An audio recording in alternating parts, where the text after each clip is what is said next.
কেমন আছেন সবাই? আশা করি ভালো আছেন ইনশাল্লাহ। আই ফার্মারে আরেকটি ভিডিওতে আপনাদের স্বাগতম। আজকে আপনাদের দেখাবো যে ভুট্টার ভুট্টা ক্ষেতের সবচেয়ে বড় শত্রু হলো লেদা পোকা। আমরা যেটাকে লেদা পোকা বলি, যে সবুজ এক ধরনের এই বড় বড় পোকা থাকে, সেই পোকা হলো ভুট্টার প্রধান শত্রু।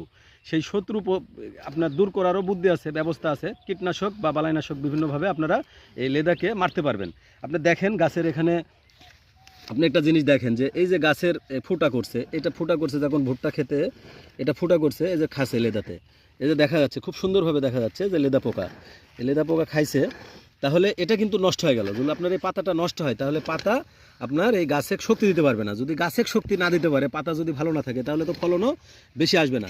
সেজন্য আপনারা কি করবেন, আপনি 55-20 এবং সেই সাথে অ্যাবামেকটিন বেনজয়েন্ট 5G, যেটা বলি 5G আমরা, এটা বিভিন্ন রকম নাম থাকে।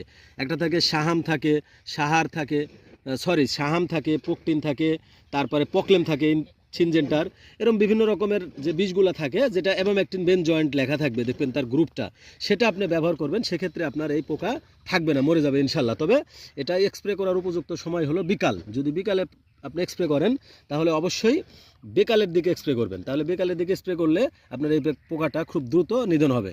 ধন্যবাদ সবাইকে, ভালো থাকবেন, সুস্থ থাকবেন, আল্লাহ হাফিজ।